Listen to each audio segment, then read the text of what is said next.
Hello, everyone.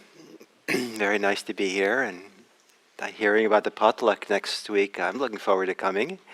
Uh, it's great to bring something, but don't let that keep you away if you don't have anything. It's fine to come. It's just wonderful to be here. So you can hear okay, everyone? Okay. So, um,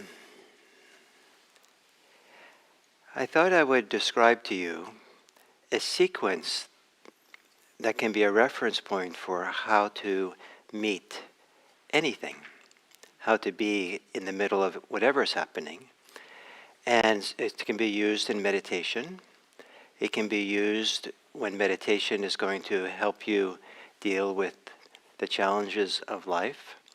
It can be used in stepping forward out of meditation into the world and to find your way. And sometimes it's nice to have a sequence, a series of practices to do. And it makes it a little bit easier to know what to do because this world is so complicated. And so it begins by the practice of not knowing. And so in meditation, it means you begin by not coming with knowing who you are, knowing what you're about, knowing the situation, but preparing yourself to know. And this idea that we need of preparing yourself, getting ready to know something. So, and that's not only true in meditation, but some people say now with this not last election that we just had, that maybe now is a time for preparation for what's coming. And so maybe that begins by not knowing what to do, what's supposed to happen, what actually the situation is. And there's value in not knowing, because often when we come to meditation, come to challenges in our life, the knowing we come with sometimes is not so helpful. Sometimes the knowing we comes with judgments, comes with old memories, ideas of what's going on, and we're projecting onto the world, projecting onto ourselves a kind of knowing. If you go meet someone, maybe for the first time, but the clothes they're wearing reminds you of some kind of person that you think is not the kind of person you want to hang out with. And so you're coming with a pre-existing knowing that you project onto that person based on their clothes. But instead, to do this process is that you would begin by not knowing.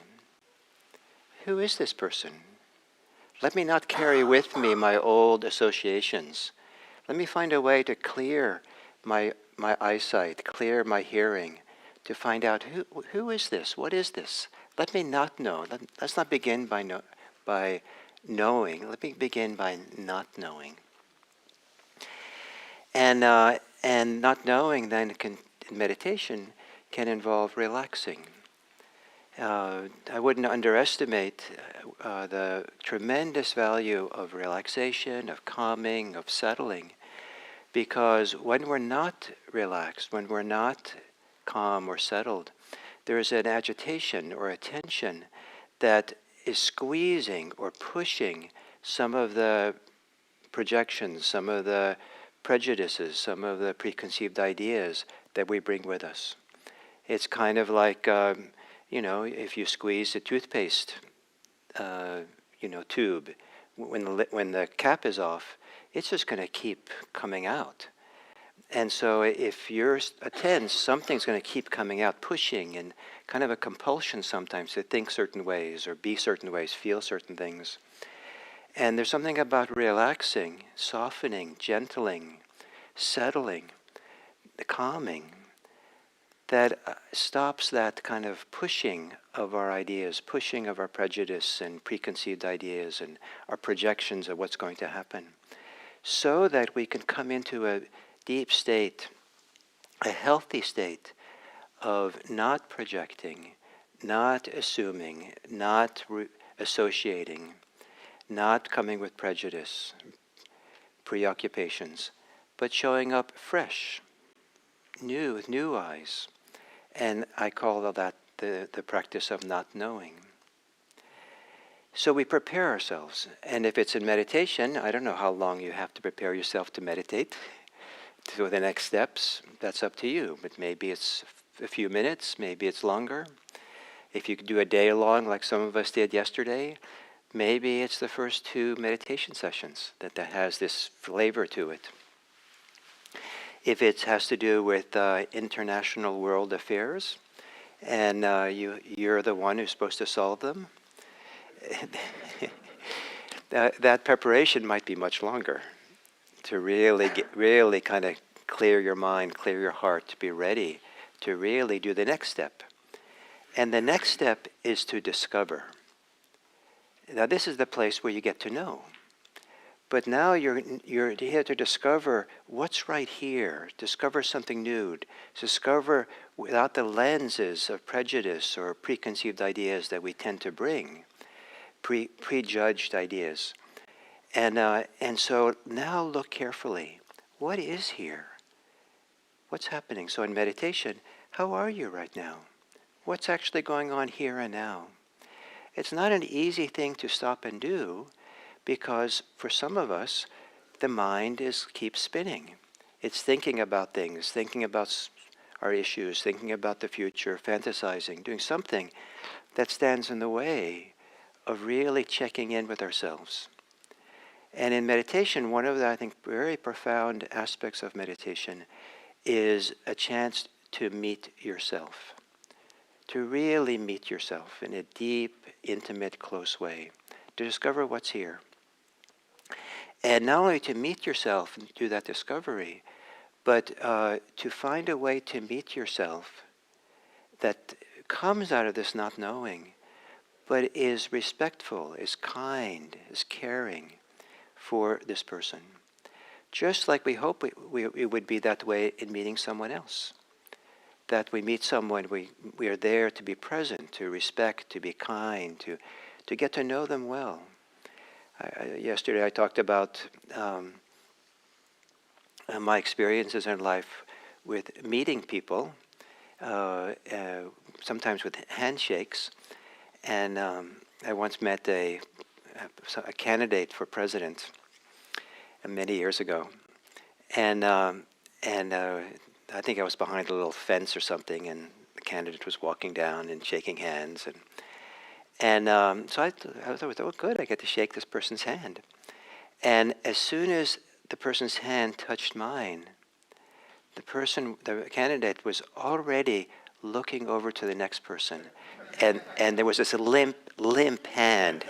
Like, oh, what was that? Like, it was like there was no contact, there was no being seen, being recognized. It was like I was just almost like an instrument or something to just, I don't know what, to pass by and move on to the next person who was more important or something. So, so this, there can be that kind of meeting. There is then the meeting of someone really stopping and shaking your hand in a nice way, and you feel like they're really there for you, and they're stopping, and they're curious, they're interested in you. You're important for them. The equivalent for this when I was in the Zen monastery was that in the Zen monastery, there's a tremendous amount of bowing going on. Once I counted how many times I bowed from the time I woke up in the morning, I think, which was 4 o'clock in the morning, until maybe 10. And I think I got close to 100 bows. And but what happens in the monastery is that every bow carries a little bit of significance. Like you're supposed to bow to people when they pass. All kinds of times you're supposed to bow people. Like if you pass them in the pathway, you're supposed to bow to people. If they serve you meals, which they often were doing, they'd serve you the food, you'd bow before and bow after. And so much was communicated by how you bowed. Like if you kind of didn't like them or kind of angry with them, like you're kind of like a little, just a little kind of, maybe you bow an inch, and your hands wouldn't really come together, but you were bowing, right? Or sometimes, you'd bow really deeply, or sometimes the idea when you saw them coming down the path and you knew you had to you bow when you passed them, you just went the long way around.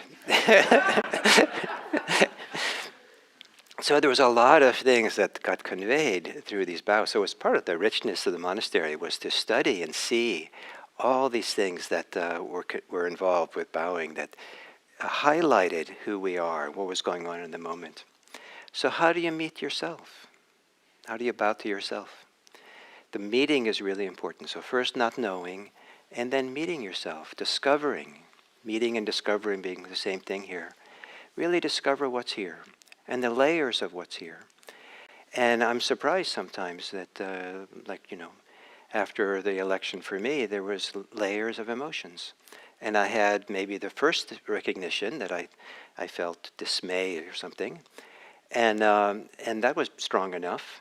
And I was just operating, kind of doing my life. I was busy doing things and just kind of carrying this feeling that I just kind of thought was dismay.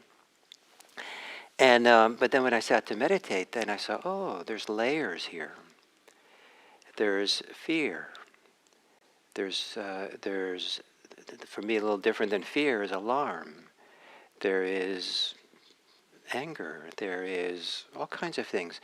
And as I went through them all, it was kind of, oh, I was kind of delighted, as opposed to caught in the grip of them.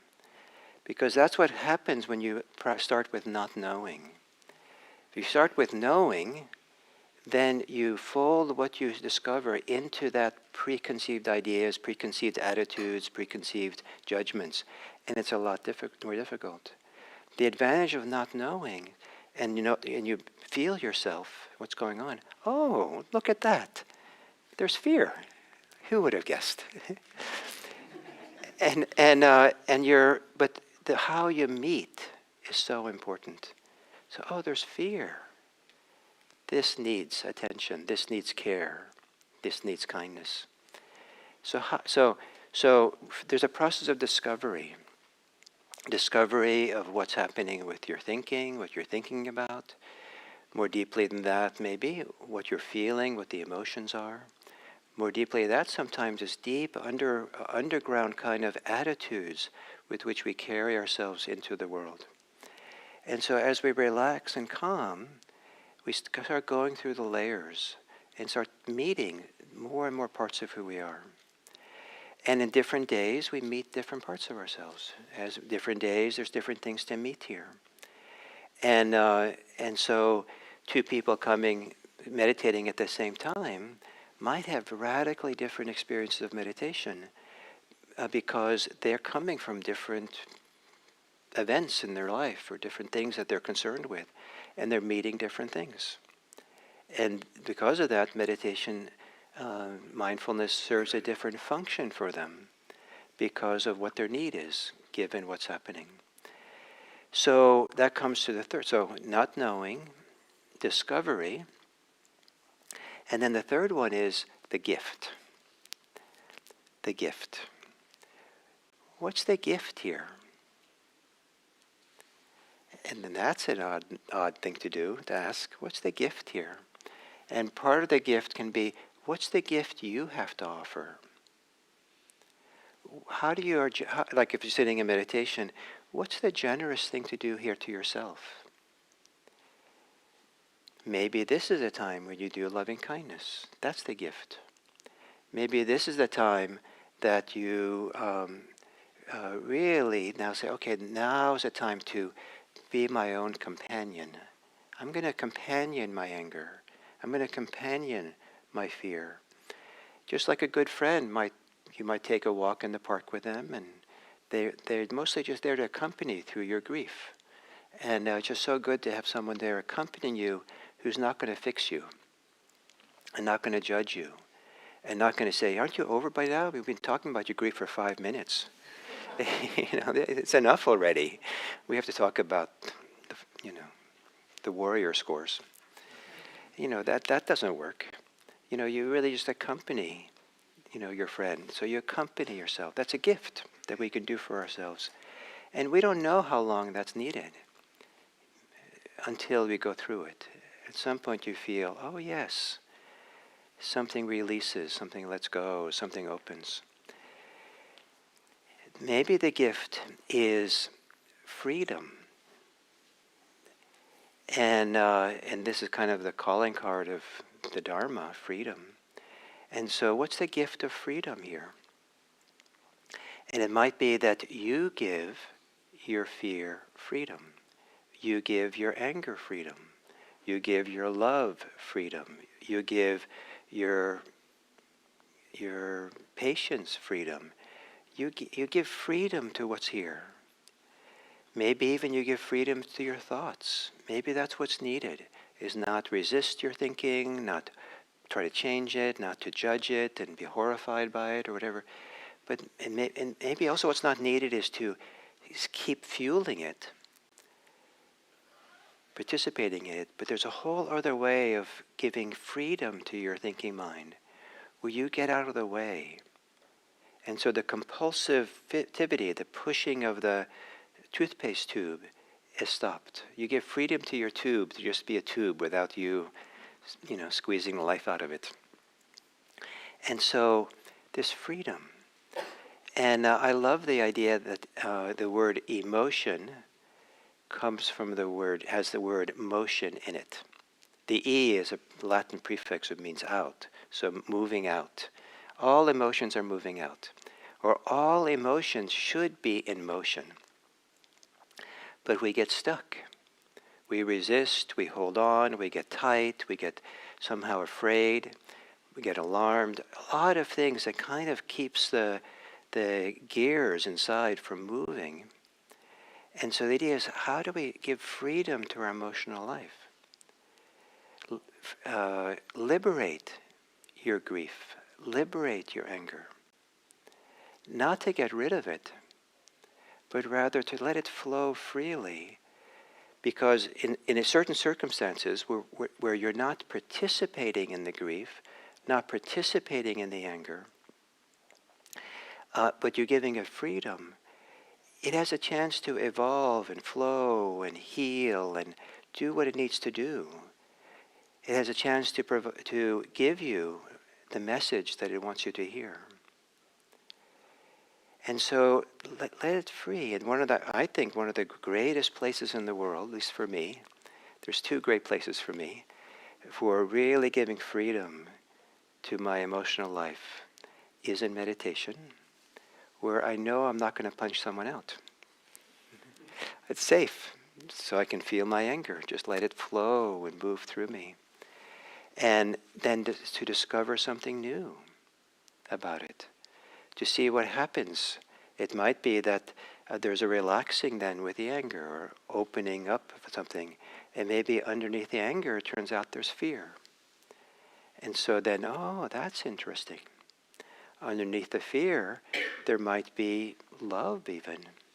There might be a capacity for care and kindness. Oh, that's what's going on at the root. What a great thing to have done. Giving freedom to my anger led me through these layers that I tapped into something deeper. So the giving freedom and leaving things alone. And so what's the gift? What's the gift we give ourselves? The gift of freedom, the gift of kindness, the gift of understanding. It's invaluable to discover deeply and well what's going on. So I said there were two ways I deal with, strong emotions. One is I love sitting like this in this posture.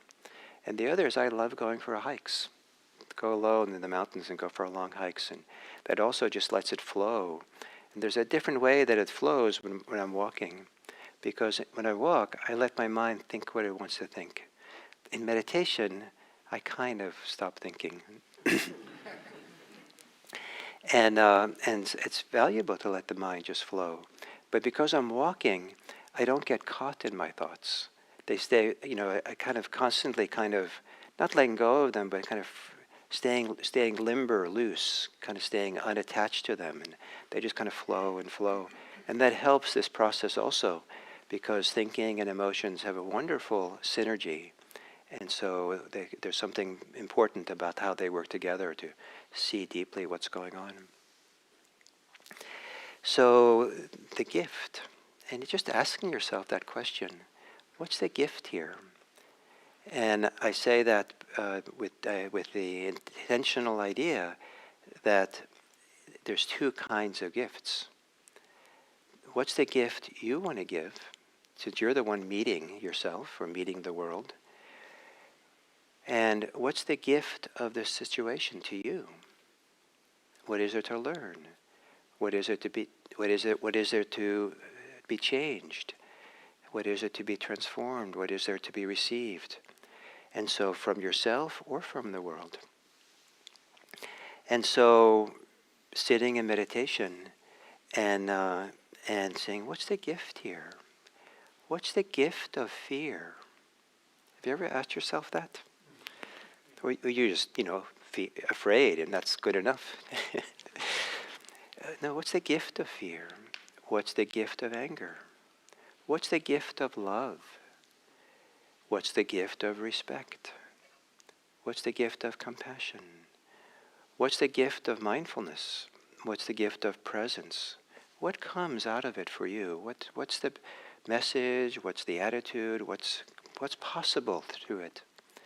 And one of the ideas of the gift is that you've made yourself ready for it. The not knowing, and then the knowing, the discovery. Really the meeting of the situation. It kind of getting ready. What is the gift? So it can register, so you can feel it and know it in a deep way.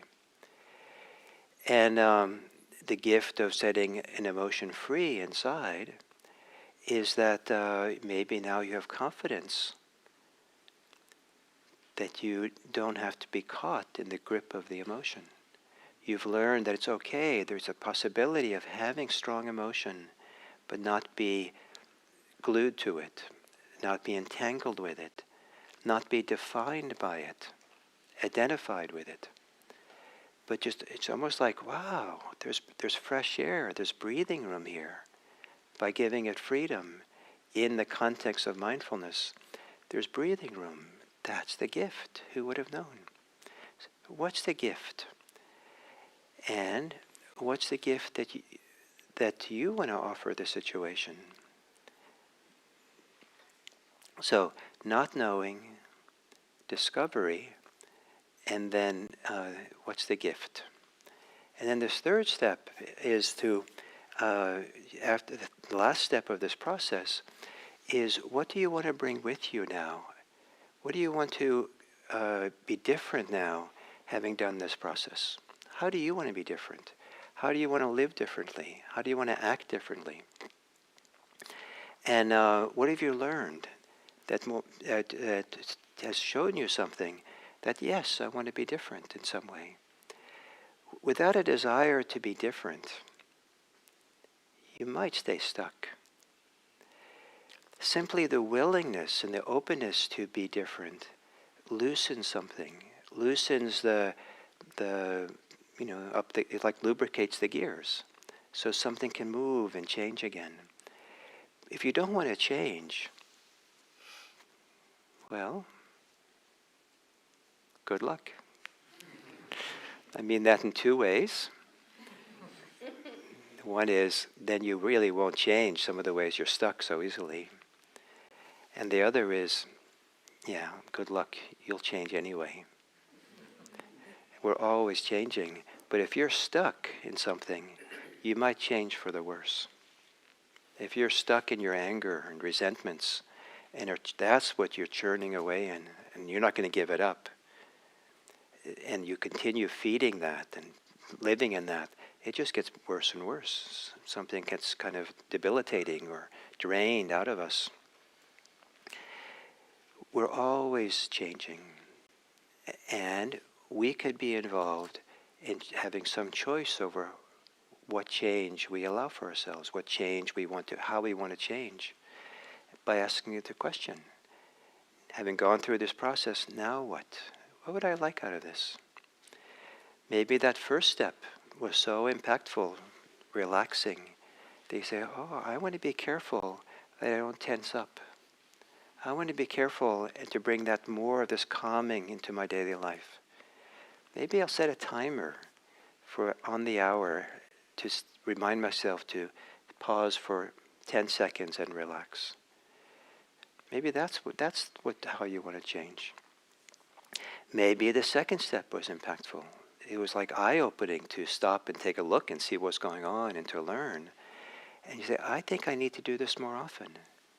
I think I need to kind of get to know when I run into someone, take the time to know them before I say something silly or joke with them or say something.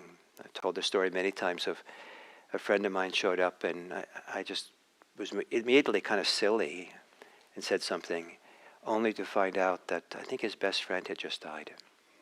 And I was kind of so disappointed that I had acted that way, not taking time to know my friend and find out what was going on before I kind of barreled ahead. And so maybe that's the gift how you want to change, is to take time to get to know people, situations before you prejudge them. Or maybe it's the gift of kindness, or the gift of giving other people freedom, or the gift of caring for people's welfare and living in a good way. In Buddhist meditation, that's often one of the gifts that is regularly reflected on at the end of any significant Dharma event. It could be your own meditation, it could be some Dharma ceremony, Dharma event. We do at the end of every retreat. It's called, we call it at IRC, we call it dedication of benefit. Traditionally it's called dedication of merit. And that is to consider how the benefits of this event can be used to benefit the world. And so at the end of every meditation, I spend a little bit of time. Now I've meditated, that's nice. Now is there any way from this that I could now benefit others? Can I make this world a better place?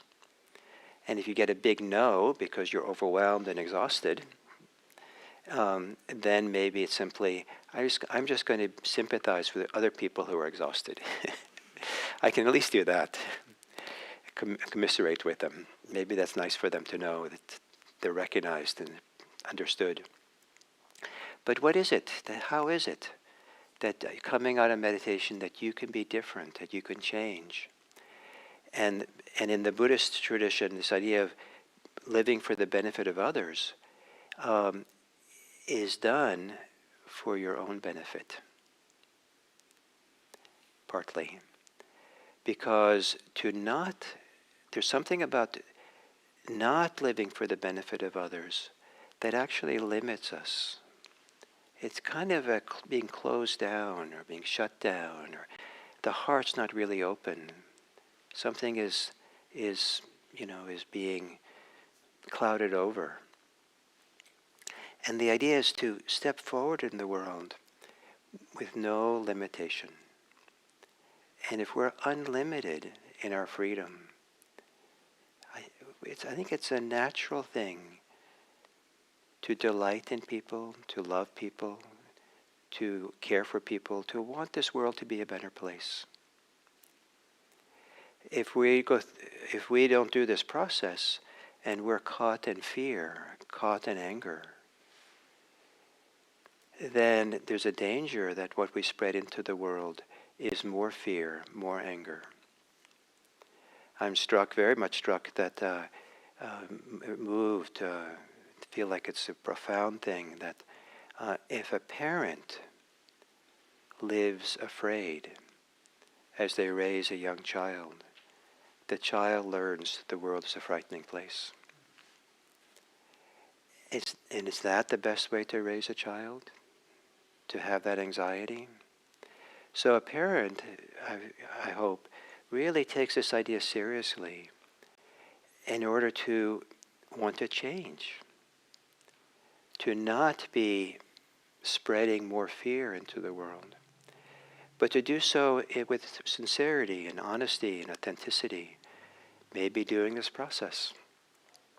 Start with not knowing, relaxing and calming, so there can be a deeper and deeper discovery of what fear is and where it comes from and how to relate to it.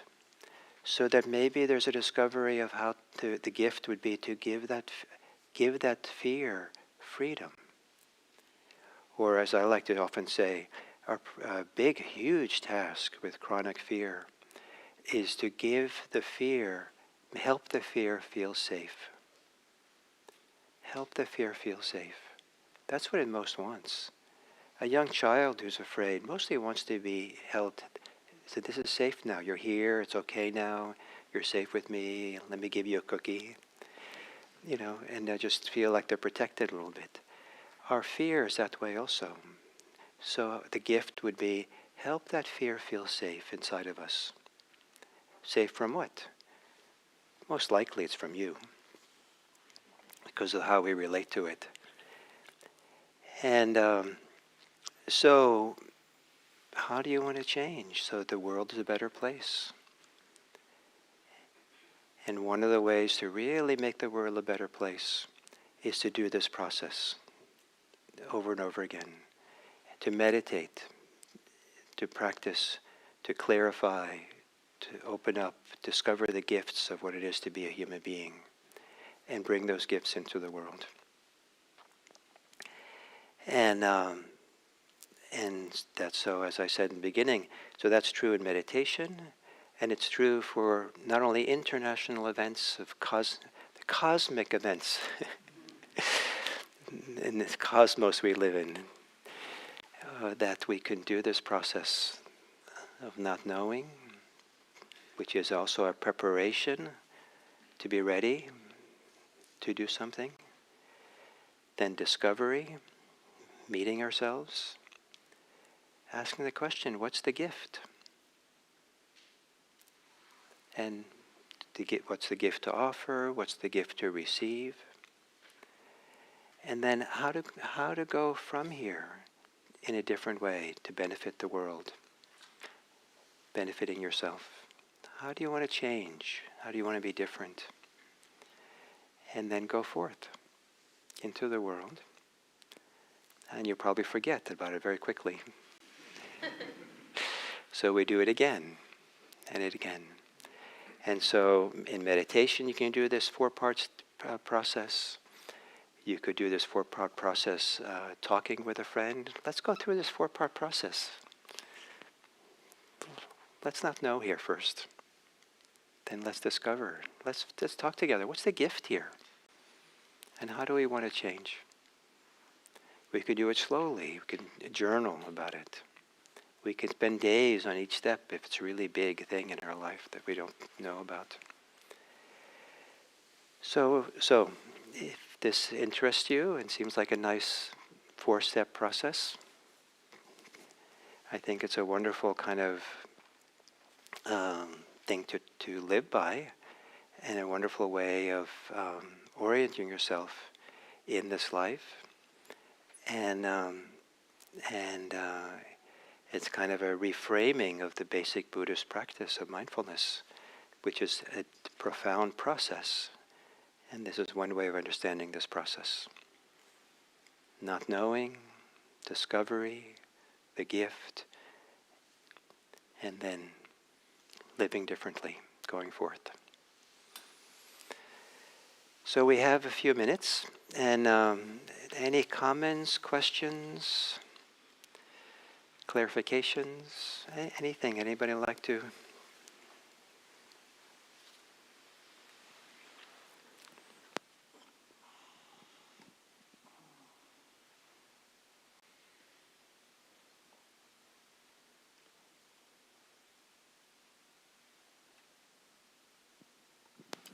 Gil, I appreciated that you talked about the emotions and kind of welcoming them and letting yourself feel them, because for me, I've had to feel a lot of emotions that I'm very uncomfortable with. But I feel like that is part of the job right now. It's part of what's in front of me. So thank you. Yeah. Emotions are a huge part of being a human being. So learning how to be wise about them and familiar with them and is part of the task. We're not supposed to reject them, but what's the gift in being emotional? It's odd how the word emotional kind of has negative connotations. I think that person is too emotional. But what else are we supposed to do? Yes. Good morning. Thank you for a very timely talk. This was very important because I went through all the dynamics that you described in terms of emotional reaction to the election that happened. But I wanted to ask. This morning I've been very fearful of what might be happening in Ukraine with the current administration and all the bad things that are happening in a theater of war and so forth. And I read an article in New York Times that essentially shed a different light on the situation. What the author said in this piece was that this war that's going on over there is costing a lot of life, and is really not solving anything. And the perpetrator of the war are not just Russia and Ukraine, but also the United States, that in a process of providing just enough ammunition and help and support and financial and so forth,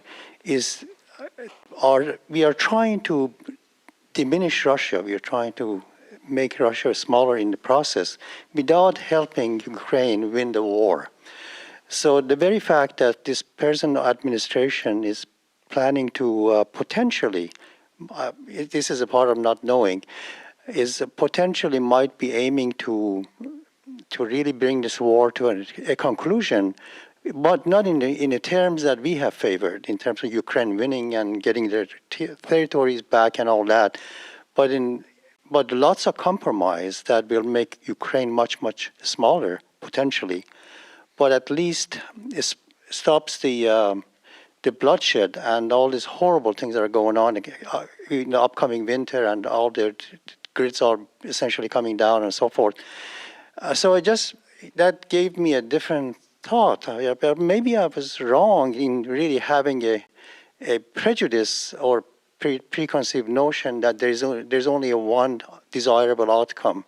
And maybe there's a different desirable outcome that is completely different from what I've thought. Yeah. To tie it into what I said, you had a preconceived idea about this situation. It's one of these international challenges that we live with, and then something inside of you, something offered a different perspective on it that was a surprise for you, and now you're reoriented around this and wondering if there's a different attitude, different way of responding, and that's a wonderful process to be involved in, questioning and looking and wondering and looking for new ways, and the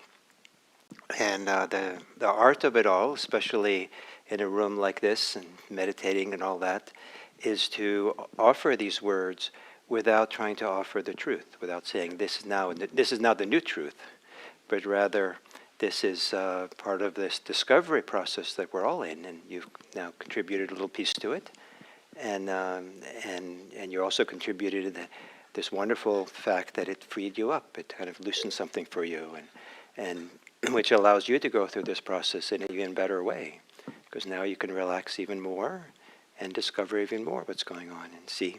So thank you. So out in the outer hall, it's coming.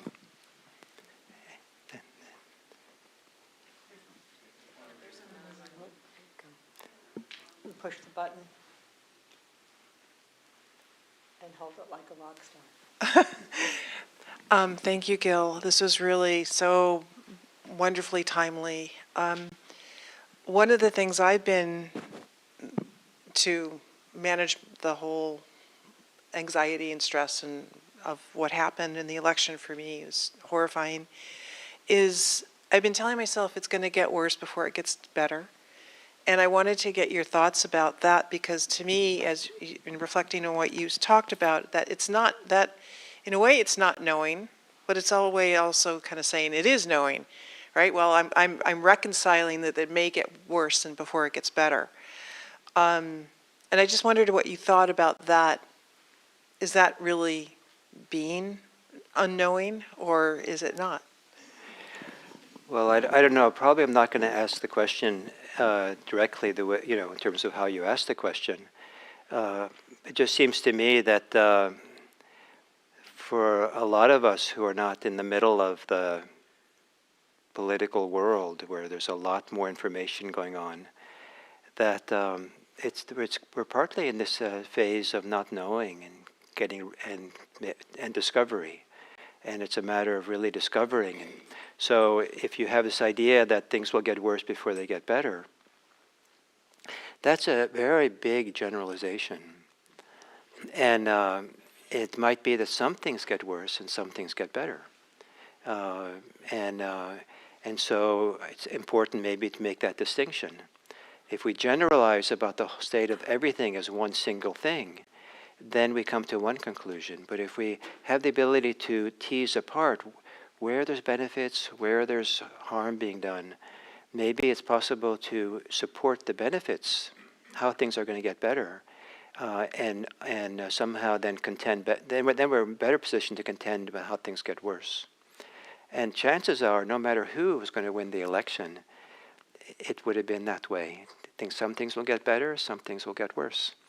And so you want to be very careful that these ideas don't limit our ability to discover. And it's reasonable that you have that idea, but my words of caution is be careful with it as a generalization. Relax, don't know, and then discover what actually is there. Is that okay that I answered like that? Yes, it is. And what's also occurring to you is when I came out, what I've been pondering is this question of fact-checking, and that there's been so much delusion in the media. And so that's, for me, an action that I'm taking is whenever I see something, I really go deep on not a lot of issues, but particularly, like, let's say one or two, where I really, really, really look at the source. Yeah. And for me, that's a little bit of not knowing, like keeping it in mind that I don't know, it's being said that this is the truth, but there's a lot of intention that isn't really about the truth in those messages. That that's one of the, like, what to do next is Nice, that's very what nice. for me I'm doing, and I'm finding that very helpful. Very nice. I love that. Fact checking. And there's a few things that I'd recommend around the news is when I was in the Zen monastery in the 1980s, they had something back then, some of you probably don't know about. It's kind of, there were big pieces of paper, and there was lots of what's called print on them, and they'd fold them sometimes first in half, and then in quarters, and sometimes they roll them, they put rubber bands around them, and I was talking to someone recently who grew up in Palo Alto, and he said all his friends and everyone took those, and they would put the rubber bands around them, and right around in the morning, sometimes at 4 o'clock in the morning, and deliver them to people's driveways. There was a whole army of teenagers who did that. So when I was in the monastery, these things with big pieces of paper would show up, and the newspapers, and but they always came. Usually they came a few days late because we were deep in the mountains and there wasn't daily traffic back and forth, and I discovered how different it was to read the news, fresh news on the day, versus a few days old. That there was something that grabbed me when it was like the first day, the paper, the current paper. It was like I'd be more alarmed, more attached, more involved, more like something. But if I read the same thing and I knew it was old news, I could do it in an even, matter-of-fact, kind of more curious way. And it's gotten worse now because we don't use the paper thing anymore. So now it's like minute to minute we're keeping up. And so then it's really alarming, really get caught in it. So there are ways of changing how we do the news. One is to actually wait and read it on Wikipedia. And it's not necessarily accurate, but it doesn't come with a kind of language that is designed with headlines and first sentences to excite you and pull you in. There's not that clickbaiting going on. And so you can kind of read it in a different kind of way. The other is there is some news services that will present both sides of a political side of things. And one, I forget the name, has both sides and then who they think is the centrist news. So you can kind of study the same piece of news and how it's being presented different ways. Another one that's more recent is called Tangle, Tangle, which is also trying to offer serious news from both sides of the partisan divide. And so you get both, and you get it engaged in an intelligent way. And so then it's easier, I think, to start being more careful about what you take in and how you respond to it. So thank you all for being here and being part of this, and may you live a life of gifts.